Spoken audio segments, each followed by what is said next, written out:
Radhe Radhe everyone. आज की video में मैं आपको श्री सत्यनारायण की संपूर्ण व्रत कथा सुनाऊंगी। तो देखिए, ये श्री सत्यनारायण व्रत कथा की पुस्तक है। सबसे पहले हम पुस्तक का पूजन करेंगे, उसके बाद हम श्री सत्यनारायण की व्रत कथा आरंभ करेंगे। जब भी हम कोई भी कथा सुनते हैं या कोई भी कहानी सुनते हैं तो खाली हाथ किसी भी व्रत की कथा नहीं सुनी जाती है। कथा सुनने के लिए हम अपने सीधे हाथ में एक फूल ले लेंगे, थोड़े से अक्षत हम हाथ में लेंगे और उसके बाद हम लोग कथा सुनेंगे। तो चलिए मैं आपको कथा सुनाती हूँ। तो मैंने अपने हाथ में अक्षत और फूल ले लिया है। अब मैं आपको श्री सत्यनारायण की व्रत कथा सुनाऊंगी। श्री सत्यनारायण की व्रत कथा हम प्रथम अध्याय से सुनेंगे। 5 अध्याय है, सभी अध्याय हम इसमें पढ़ेंगे। तो चलिए कथा शुरू करते हैं। श्रीमन नारायण नारायण नारायण, भजमन नारायण नारायण नारायण। एक समय नैमिषारण्य तीर्थ में सौनकादिक 28,000 ऋषियों ने श्री सूत जी से पूछा, हे प्रभु, कलयुग में वेद विद्या रहित मनुष्यों को प्रभु भक्ति किस प्रकार मिलेगी और उनका उद्धार कैसे होगा? इसलिए हे मुनि श्रेष्ठ, कोई ऐसा तप कहिए जिससे थोड़े समय में ही पुण्य प्राप्त हो जाए तथा मनोवांछित फल मिले। वह कथा सुनने की हमारी बहुत इच्छा है। सर्वशास्त्रों के ज्ञाता सूत जी बोले, हे वैष्णव में पूज्य, आप सबने सभी प्राणियों के हित की बात पूछी है। अब मैं उस श्रेष्ठ व्रत को आप लोगों से कहूंगा जिस व्रत को नारद जी ने लक्ष्मी नारायण से पूछा था और श्री लक्ष्मीपति ने मुनि श्रेष्ठ नारद को कहा था। सो ध्यान से सुनिए। एक समय योगीराज नारद जी दूसरों के हित की इच्छा से अनेकों लोकों में घूमते हुए मृत्यु लोक में आ पहुंचे। वहां पर बहुत योनियों में जन्मे हुए प्राय सभी मनुष्यों को अपने कर्मों के द्वारा अनेक दुखों से दुखी देखकर किसी यत्न करने की इच्छा रखते हुए उनके दुखों का नाश हो सके ऐसे मन में सोचकर विष्णु लोक में गए। वहां श्वेत वर्ण और 4 भुजाओं वाले देवों के ईश्वर नारायण का, जिनके हाथों में शंख चक्र गदा और पद थे तथा वनमाला पहने हुए थे, उन्हें देखकर स्तुति करने लगे। हे भगवान, आप अत्यंत शक्ति से संपन्न हैं। मन तथा वाणी से भी आपको कोई नहीं पा सकता। आपका आदि मध्य और अंत नहीं है। निर्गुण स्वरूप सृष्टि के आदि भूति व भक्तों के दुखों को नष्ट करने वाले हैं। आपको मेरा नमस्कार है। नारद जी के इस प्रकार की स्तुति सुनकर विष्णु जी बोले, हे मुनि श्रेष्ठ, आपके मन में क्या है? आप यहाँ किस काम के लिए आए हैं? निसंकोच होकर कहें। तब नारद मुनि बोले, मृत्यु लोक में सब मनुष्यों को अनेक योनियों में पैदा हुए हैं, अपने अपने कर्मों के अनुसार अनेक प्रकार के दुखों से दुखी हैं।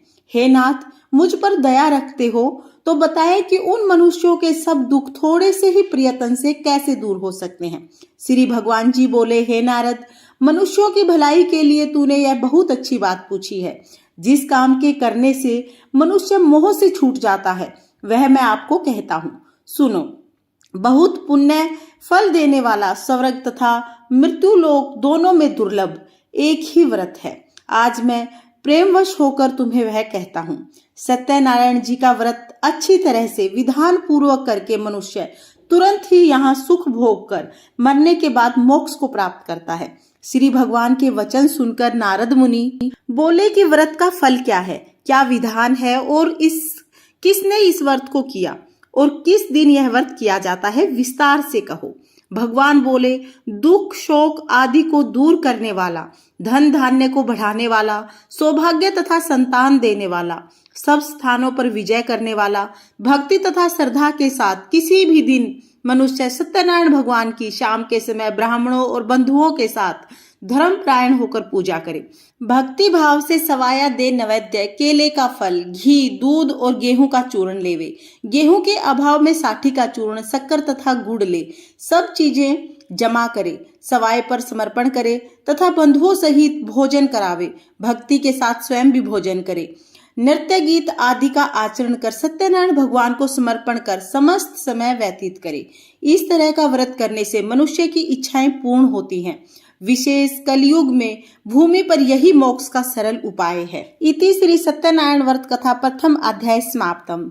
जय श्री नारायण नारायण नारायण, भजमन नारायण नारायण नारायण। सूत जी बोले, हे ऋषियों, जिसने पहले इस व्रत को किया मैं उसका इतिहास कहता हूँ, ध्यान से सुनना। सुंदर काशीपुरी नगरी में एक अति निर्धन ब्राह्मण रहता था। वह भूख और प्यास से बेचैन हुआ नित्य ही पृथ्वी पर घूमता था। ब्राह्मणों को प्रेम करने वाले भगवान ने ब्राह्मण को दुखी देखकर बूढ़े ब्राह्मण का रूप धारण करके उसके पास जाकर आदर से पूछा, हे विप्र, नित्य दुखी हुआ पृथ्वी पर क्यों घूमता है? हे श्रेष्ठ ब्राह्मण, यह सब मुझसे कहो, मैं सुनना चाहता हूँ। वह बोला, मैं निर्धन ब्राह्मण हूँ, भिक्षा के लिए पृथ्वी पर फिरता हूँ। हे भगवान, यदि आप इसका कोई उपाय जानते हो तो कृपा करके कहो। वृद्ध ब्राह्मण बोला कि सत्यनारायण भगवान मनवांछित फल देने वाले हैं, इसलिए हे ब्राह्मण, तू उनका पूजन कर, जिसके करने से मनुष्य के सभी दुख दूर हो जाते हैं। ब्राह्मण को व्रत का विधान बताकर बूढ़े ब्राह्मण का रूप लिए सत्यनारायण भगवान अंतर्ध्यान हो गए। जिस व्रत को वृद्ध ब्राह्मण ने बताया था, मैं उसको जरूर करूंगा। यह निश्चय करने पर उसे रात में नींद भी नहीं आई। वह सवेरे ही उठा, सत्यनारायण भगवान के व्रत का निश्चय कर भिक्षा के लिए चल दिया। उस दिन उसको भिक्षा में बहुत सारा धन मिला, जिससे बंधु बांधवों के साथ उसने सत्यनारायण भगवान का व्रत किया। इसके करने से वह ब्राह्मण सभी दुखों से छूटकर अनेकों प्रकार की संपत्तियों से युक्त हुआ। उस समय से वह ब्राह्मण हर मास सत्यनारायण भगवान का व्रत करने लगा। इस तरह से सत्यनारायण भगवान के इस व्रत को जो करेगा वह सभी पापों से छूटकर मोक्ष को प्राप्त होगा। आगे जो पृथ्वी पर सत्यनारायण भगवान का व्रत करेगा वह मनुष्य सब दुखों से छूट जाएगा। इस तरह नारद जी ने नारायण का कहा हुआ यह व्रत तुमसे कहा। हे विप्रो, मैं अब और क्या कहूँ? ऋषि बोले, वह सब सुनना चाहते हैं, इसके लिए हमारे मन में श्रद्धा है। सूत जी बोले, हे मुनियों, जिसने इस व्रत को किया वह सब सुनो। एक समय वह ब्राह्मण धन और ऐश्वर्य के अनुसार बांधवों के साथ व्रत करने को तैयार हुआ। उसी समय एक लकड़ी बेचने वाला बूढ़ा आया और बाहर लकड़ियों को रखकर ब्राह्मण के मकान में गया। प्यास से दुखी होकर लकड़हारे ने उसको व्रत करते हुए देखा। लकड़हारे ने ब्राह्मण को नमस्कार करके कहा कि आप ये क्या कर रहे हैं और इसके करने से क्या फल मिलता है? कृपा करके आप मुझसे कहो। ब्राह्मण ने कहा, सब मनोकामनाओं को पूर्ण करने वाला यह सत्यनारायण भगवान का व्रत है। इसकी कृपा से मेरे यहाँ धन धान्य आदि में वृद्धि हुई है। ब्राह्मण के इस व्रत के बारे में जानकर लकड़हारा बहुत ही प्रसन्न हुआ। चरणामृत लेकर, प्रसाद लेकर उसके बाद अपने घर गया। लकड़हारे ने मन में इस प्रकार का संकल्प किया कि आज गांव से लकड़ी बेचकर जो भी धन प्राप्त होगा उससे वह सत्यनारायण भगवान का व्रत करेगा। लकड़हारे ने मन में इस प्रकार का संकल्प किया कि आज ग्राम में लकड़ी बेचकर जो भी धन मुझे प्राप्त होगा उससे मैं सत्यनारायण भगवान का व्रत करूंगा। यह मन में विचार कर बूढ़ा ब्राह्मण लकड़ियों को सिर पर रखकर जिस नगर में धनवान लोग रहते थे उस सुंदर नगर में गया। उस रोज वहां पर उसे लकड़ियों के बहुत अच्छे दाम मिले। पहले से 4 गुना दाम में लकड़ी बिकी। दाम लेकर वह अति प्रसन्न होकर केले का फल लिया, शक्कर ली, दूध ली, दही लिया और गेहूं का चूरन लिया इत्यादि सभी सामान लेकर सत्यनारायण भगवान के व्रत की कुल सामग्री को अपने घर लाया। फिर उसने अपने भाइयों को बुलाकर विधि के साथ भगवान जी का पूजन और व्रत किया। उस व्रत के प्रभाव से बूढ़ा लकड़हारा धन, पुत्र आदि से युक्त हुआ और समस्त सुख भोग कर अंत में बैकुंठ को चला गया। इति श्री सत्यनारायण व्रत कथा 2 अध्याय समाप्तम। श्रीमन नारायण नारायण नारायण, भजमन नारायण नारायण नारायण। सूत जी बोले, हे मुनि श्रेष्ठ, अब आगे की कथा कहता हूँ, सुनो। पहले समय में उल्कामुख नाम का एक बुद्धिमान राजा था। वह सत्यवक्ता और जितेंद्रिय था। प्रतिदिन देव स्थानों में जाता तथा गरीबों को धन देकर उनके कष्ट दूर करता था। उसकी पत्नी कमल के समान मुख वाली सती साध्वी थी। भद्रशिला नदी के तट पर उन दोनों ने सत्यनारायण देव का व्रत किया। उस समय में वहां पर एक साधु वैश्य आया। उसके पास व्यापार के लिए बहुत सारा धन था। नाव को किनारे पर ठहराकर राजा के पास गया और राजा को व्रत करते देखकर वह विनय करने लगा और पूछने लगा कि हे राजन, भक्ति युक्त चित्त से यह आप क्या कर रहे हैं? मेरी सुनने की इच्छा है, यह आप मुझे बताइए। राजा बोला, हे साधु, अपने बांधुओं के साथ पुत्र आदि की प्राप्ति के लिए यह महाशक्तिशाली सत्यनारायण भगवान का व्रत और पूजन किया जा रहा है। राजा के वचन सुनकर साधु आदर के साथ बोला, हे राजन, मुझसे इसका सब विधान कहो, मैं भी आपके कहे अनुसार इस व्रत को करूंगा। मेरी भी कोई संतान नहीं है, इस व्रत को करने से निश्चय ही मुझे संतान की प्राप्ति होगी। राजा से सब विधान सुन व्यापार से निवृत्त हो आनंद के साथ घर गया। साधु ने अपनी स्त्री से संतान देने वाले उस व्रत का समाचार सुनाया और कहा कि जब मेरे संतान होगी तब मैं इस व्रत को करूंगा। साधु ने ऐसे वचन अपनी स्त्री लीलावती को कहे। एक दिन उसकी स्त्री लीलावती पति के साथ आनंदित हो सांसारिक धर्म में परिवर्तित होकर सत्यनारायण भगवान की कृपा से गर्भवती हो गई तथा 10वें महीने में उसने एक सुंदर कन्या को जन्म दिया। दिन दिन वह कन्या इस तरह बढ़ने लगी जैसे शुक्ल पक्ष का चंद्रमा बढ़ता है। कन्या का नाम कलावती रखा गया। जब लीलावती ने मीठे शब्दों में अपने पति से कहा कि आपने जो संकल्प किया था कि आप भगवान सत्यनारायण का व्रत करेंगे, आप उसे करिए। साधु बोले, हे प्रिय, इसका विवाह करूंगा, उस समय मैं सत्यनारायण भगवान का व्रत करूंगा। अपनी पत्नी को आश्वासन दे वह नगर को गया। कलावती पितृगृह में वृद्धि को प्राप्त हो गई। साधु ने जब नगर में सखियों के साथ अपनी पुत्री को देखा तो तुरंत ही दूत बुलाकर कहा कि पुत्री के वास्ते कोई सुयोग्य वर देख कर लाओ। साधु की आज्ञा पाकर दूत कंचन नगर पहुंचे और वहां पर बड़ी खोज करके और देखभाल कर लड़की के वास्ते सुयोग्य वर देखा। उस सुयोग्य लड़के को देखकर साधु ने अपने भाई बंधुओं सहित प्रसन्नचित्त मन से अपनी पुत्री का विवाह उसके साथ कर दिया, किंतु दुर्भाग्य से विवाह के समय भी व्रत करना भूल गया। तब श्री भगवान नारायण क्रोधित हो गए और श्राप दिया कि तुम्हें दारुण दुख प्राप्त होगा। अपने काम में कुशल साधु बनिए अपने जामात सहित समुद्र के समीप रतनपुर नगर में जा पहुंचे और वहां दोनों ससुर जमाई चंद्रकेतु राजा के नगर में पहुंच गए और व्यापार करने लगे। एक रोज भगवान सत्यनारायण की माया से प्रेरित होकर चोर राजा का धन चुराकर शीघ्र जा रहा था, किंतु पीछे से राजा के दूतों को आता देखकर चोर ने घबराकर भागते भागते धन को वहां चुपचाप रख दिया जहां पर दोनों ससुर जमाई ठहरे हुए थे। तब दूतों ने उस साधु वैश्य के पास राजा के धन को देखा। देखकर दोनों को बांध ले गए और प्रसन्नता से दौड़ते हुए राजा के समीप जाकर बोले, यह 2 चोर हम पकड़कर लाए हैं, देखकर आज्ञा दें। राजा ने आज्ञा से उनको कठिन कारावास में डाल दिया और उनका सारा धन छीन लिया। उसी श्राप द्वारा उसकी पत्नी भी घर में बहुत दुखी रहने लगी। घर में जो धन रखा हुआ था उसे चोर चुरा कर ले गए। शारीरिक व मानसिक पीड़ा तथा भूख प्यास से अति दुखित हो अन्न की चिंता में कलावती एक ब्राह्मण के घर गई। वहां उसने सत्यनारायण का व्रत होते हुए देखा। वहां उसने कथा सुनी और प्रसाद ग्रहण कर घर आई। घर आने में देर हो गई तो माता ने कलावती से कहा कि हे पुत्री, दिन में कहाँ रही, तेरे मन में क्या है? कलावती बोली, हे माता, मैंने एक ब्राह्मण के घर सत्यनारायण भगवान का व्रत देखा है। कन्या के वचन सुनकर लीलावती भगवान के पूजन की तैयारी करने लगी। लीलावती ने परिवार और बंधुओं सहित भगवान का पूजन किया और यह वर मांगा कि मेरे पति और दामाद शीघ्र ही घर आ जावें। प्रार्थना की कि हम सबका अपराध क्षमा करो। सत्यनारायण भगवान इस व्रत से संतुष्ट हो गए और राजा चंद्रकेतु को स्वप्न में दिखाई दिए और कहा कि हे राजन, दोनों बंधी वैश्य प्रातः ही छोड़ दो, उनका सब धन उन्हें वापिस दो, वरना मैं तुम्हारा नाश कर दूंगा। राजा को ऐसा वचन सुनाकर भगवान अंतर्ध्यान हो गए। प्रातःकाल राजा चंद्रकेतु ने सभा में अपना स्वप्न सुनाया। अब दोनों वर्णिक पुत्रों को कैद से मुक्त करा सभा में बुलाया। दोनों ने आते ही राजा को नमस्कार किया। राजा ने मीठे शब्दों से कहा, हे महानुभाव, भाग्यवश ऐसा दुख आपको प्राप्त हुआ है, अब कोई भय नहीं है। ऐसा कहकर राजा ने उनको नए नए वस्त्राभूषण पहनाए तथा उनका जितना धन था उससे 2 गुना धन देकर उन्हें विदा किया। दोनों वैश्य अपने घर को चले गए।